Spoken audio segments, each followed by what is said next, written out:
They called me just a nurse of 4 years, and I let them. I smiled at every insult.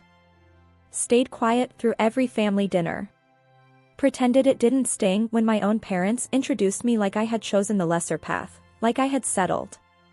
What they never understood was that my silence wasn't weakness. It was preparation. Because the night my sister celebrated everything she had ever been praised for, was the same night the entire country would finally see who really saves lives. And by the time they realized what I had done, it was already too late. Before we go on, subscribe to the channel and tell me in the comments, have you ever been underestimated by your own family? I learned early how to stay calm while everything around me fell apart. At 32, I had spent 7 years working in a packed Chicago, where every second mattered and hesitation could cost a life. Chaos didn't scare me. Pressure didn't break me. In that room, I wasn't just a nurse.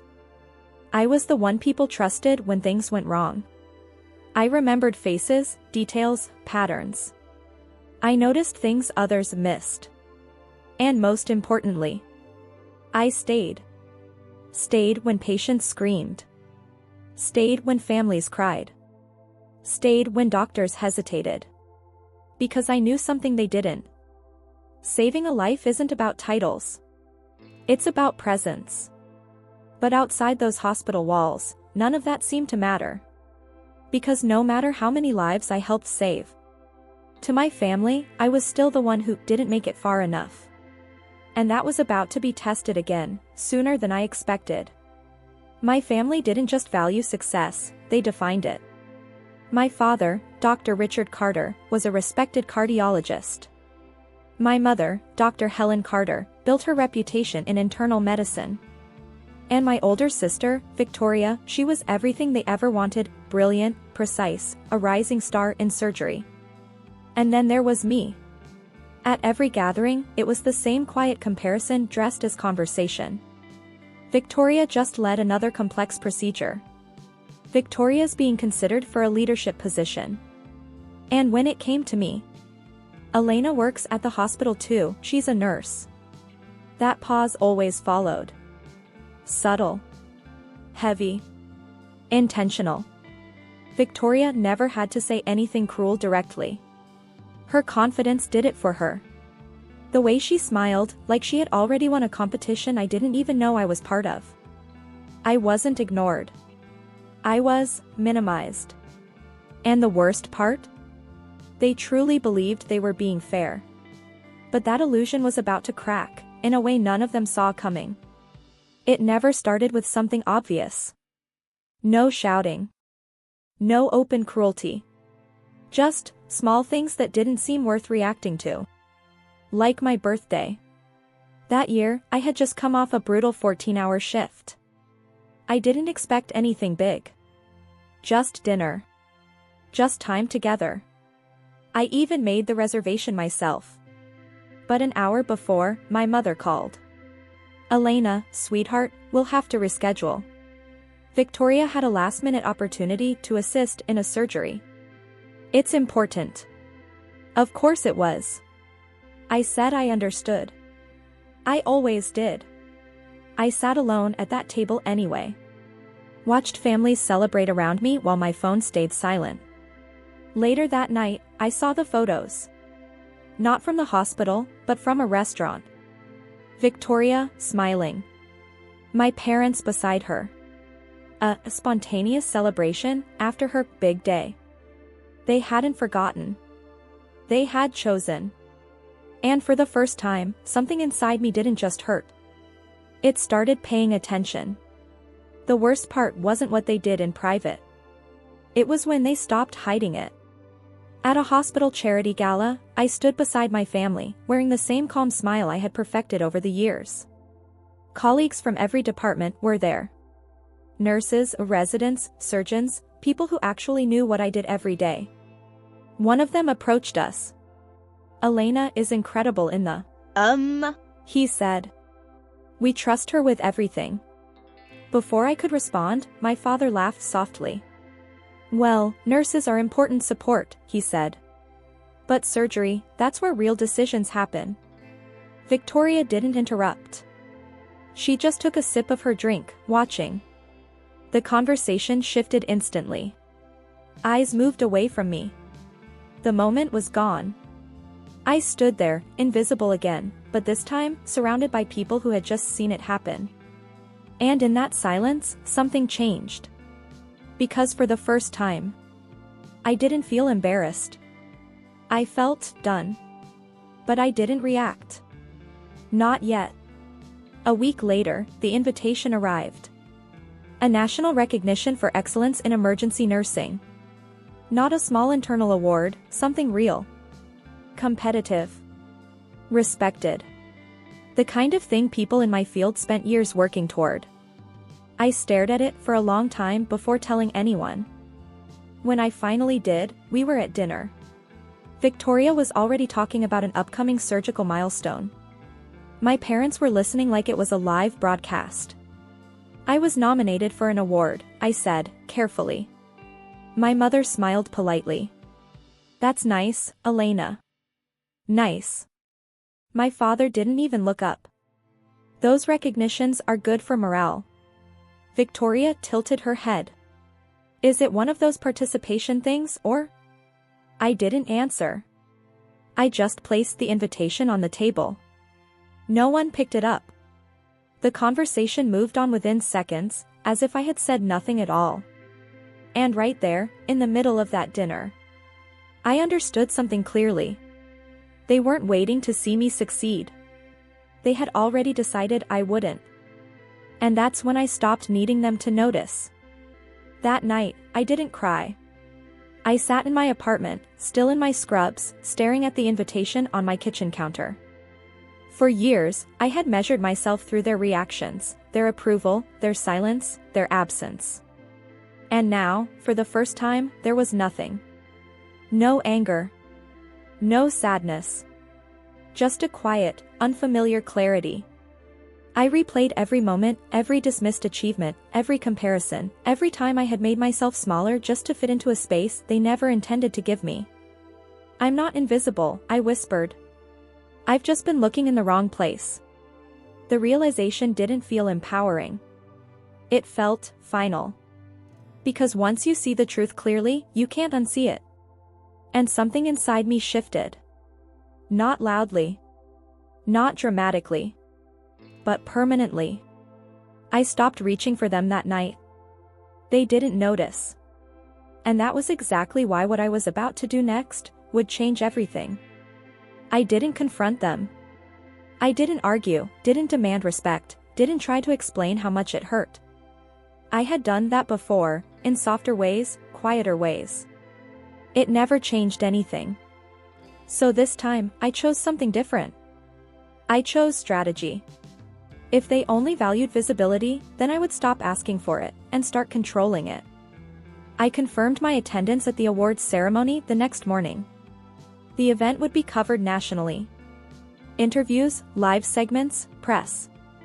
I read every detail carefully. Same date as Victoria's celebratory dinner. Same time. That wasn't coincidence. That was alignment. I invited my family anyway. Sent the message calmly, without expectation. My mother replied first. We're already committed to your sister's event, sweetheart. We'll celebrate yours another time. Another time. I stared at the message for a long moment, then put my phone down. Because for the first time, I wasn't disappointed. I was certain. And that certainty meant one thing. I was done asking. Now, I was deciding. The night of Victoria's dinner arrived exactly how it always did, perfectly arranged, carefully curated, entirely about her. I imagined the table set with precision. My parents seated proudly beside her. Conversations orbiting her achievements like planets that had no choice but to stay in line. And for the first time, I wasn't there. No empty chair. No last-minute cancellation. Just absence. But what mattered wasn't where I wasn't. It was where I chose to be. Backstage, at the awards ceremony, everything was quiet in a different way. Controlled. Focused. Real. No comparisons. No dismissive smiles. Just people who understood the weight of what this meant. Still, a part of me observed the contrast. How easily my family celebrated certainty, and how quickly they ignored what they didn't understand. They'll never change, I thought. And that was the point. Because this was never about making them see me. It was about deciding what happened when they finally couldn't ignore me anymore. And that moment was getting closer. While they were laughing at Victoria's dinner, I was learning something far more important than approval. I started paying attention to patterns. Not emotions. Not opinions. Patterns. Which administrators trusted my judgment during emergencies? Which doctors deferred to me when seconds mattered? Which reporters at the hospital had already covered cases I had handled without even knowing my name? At first, it looked insignificant. A nod from a senior physician after I stabilized a critical patient. A whispered "good call" in the hallway. A journalist asking a follow-up question about the nurse who stayed calm during the incident. Small signals. But together, they formed something undeniable. Recognition didn't come from my family. It was already building outside them. Quietly. Independently. And I began to understand something uncomfortable. I didn't need to become important. I already was. They were just the last ones to realize it. And soon, that delay would cost them the narrative they thought they controlled. I didn't announce anything. I didn't need to. The invitation I had received for the award wasn't just attendance anymore, it included a short speaking segment. 3 minutes. Live broadcast. CBC News coverage.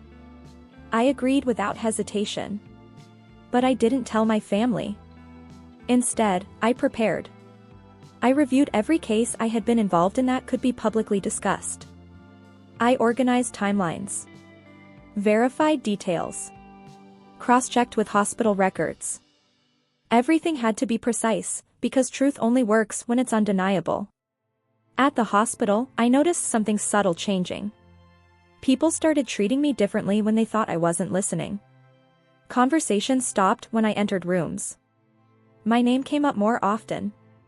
Still, I said nothing. At home, my family remained focused on Victoria's world. Surgery offers, networking, praise. They were building their spotlight. I was building visibility. And neither side knew they were about to collide on the same night. The only question left was, who would still be standing in the light when it happened? 2 days before the ceremony, something shifted. A CBC producer emailed me directly requesting confirmation on one detail from my speech. I replied carefully, attaching verified hospital documentation. Then I saw it. My mother's name on my phone. Elena, we need to talk. Your father said there's a misunderstanding about the dates. Victoria's dinner is important. Can you reschedule your little event? Little event. I didn't respond immediately. Instead, I sat with the message longer than I should have. Because that word, little, wasn't ignorance. It was hierarchy. A place they had assigned me and refused to update. When I finally replied, it was simple. I can't reschedule. No explanation. No apology. Minutes later, my father called. I let it ring. Then my sister texted. Don't embarrass yourself trying to compete. That was the moment I realized something dangerous. They still believed this was competition. And they had no idea. I had already stopped playing. The day before the ceremony, I made a decision no one saw coming. I turned off my phone for 6 hours. Not out of emotion. Out of control. I reviewed my speech one last time, standing alone in my apartment, reading every line like a record that couldn't afford distortion. Every fact had to be clean. Every story had to stand on its own weight. Then I deleted something important. Old messages. Screenshots. Notes I had kept for years, proof of dismissals, forgotten birthdays, ignored calls. Not because I didn't need them. Because I no longer needed to carry them. At the hospital, I signed off on my shift request for the day of the event. No drama. No explanation. Just a formal request approved by administration who now saw me differently than my family ever had. That evening, I received one last message from my mother. "We hope you don't regret this attention-seeking." I stared at it for a long time. Then I put the phone down. Because what they still didn't understand was simple. I wasn't seeking attention. I was preparing visibility. And tomorrow, it would no longer belong to them. The auditorium was brighter than I expected. CBC cameras were already rolling when I arrived. Staff moved with quiet urgency, checking audio, adjusting lights, preparing for a broadcast that would go beyond the room. I didn't look for my family. I already knew they weren't there. What I didn't know was how final that absence would feel once the lights dimmed. They called my name. Elena Carter, Emergency Nurse Practitioner, Excellence in Emergency Care Award recipient. I walked to the stage slowly, not because I was nervous, but because I was aware. Of every second. Every camera. Every possible consequence of what was about to be said. My speech began simple. Patients. Teams. Emergency rooms. Lives saved. Then I shifted. I spoke about the system. About unnoticed work. About who gets credited when things go right, and who gets erased when they don't. And then I told one story. A case my family had never heard. A child I saved during a night my sister was being celebrated elsewhere. The room changed. Silence grew heavier. And I knew they were hearing it too. Somewhere. Somehow. But I wasn't finished. Not yet.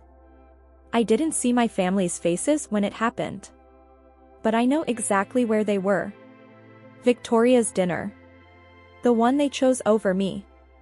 Inside that restaurant, glasses were raised, speeches were being made, praise carefully distributed like it was deserved by design. Then the screens changed. Every TV in the venue switched to CBC News. My face appeared. My voice filled the room. And when that child arrived, no surgeon was available in time. I stabilized him alone until he could be transferred.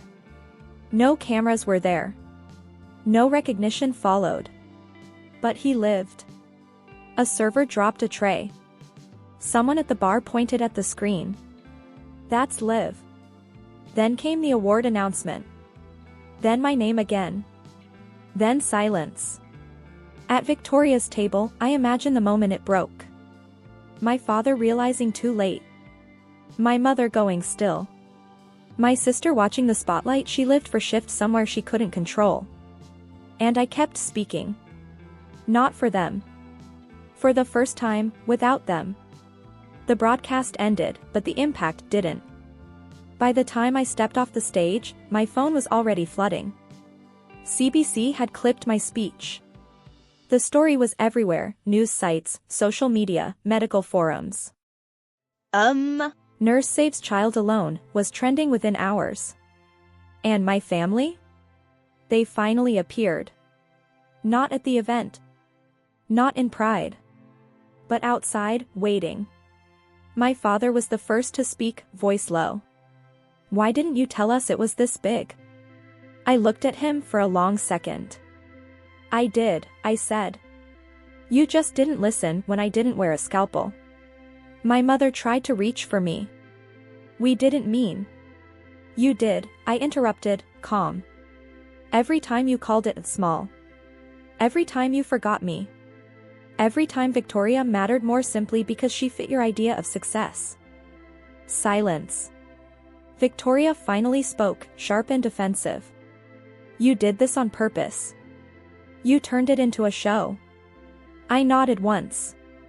"No." I stopped shrinking. That was the difference she couldn't understand. In the weeks that followed, everything shifted, but not the way they expected. My parents tried to reach me more often. They visited the hospital once. Watched me work. For the first time, they saw me as others always had it: decisive, trusted, essential. My father admitted quietly one night, "We underestimated you." I didn't respond. Because acknowledgement wasn't the same as understanding. My mother began showing up differently, asking questions instead of assuming. Trying, imperfectly, to rebuild something she had ignored for years. My younger brother followed her lead, slowly reconnecting without excuses. Victoria didn't change. She congratulated me once, through gritted pride, then returned to distance. The hierarchy she believed in never fully broke inside her. And I stopped trying to fix it. I set boundaries. Clear ones. I met them when I chose to, not when they expected. Months later, I was invited to speak at a medical school graduation. Not as someone's daughter, not as the nurse in the family. But as myself. My family attended. This time, I saw them in the audience. And I felt nothing I used to feel. No hope. No need. No pressure. Just awareness. Because the version of me standing on that stage no longer belonged to their approval. After the ceremony, my mother asked softly, "Are we better now?" I looked at her for a moment. "We're clearer," I said. "But I'm not going back to being small so you can feel comfortable again." Walking out of that hall, I finally understood what changed. They didn't lose me because of one speech. They lost me the first time they decided I was just a nurse. The difference was, I finally agreed with them on one thing. I wasn't just anything. And for the first time in my life, my value didn't depend on whether they saw it. It existed whether they did or not. And that was the ending they never expected. If this story moved you, take a second to like the video so more people can experience it. Subscribe to the channel if you want more powerful stories about silent strength, betrayal, and revenge driven by intelligence, not emotion. And I want to hear from you in the comments. Have you ever been underestimated by people who were supposed to support you, and what did it take for them to finally see your value?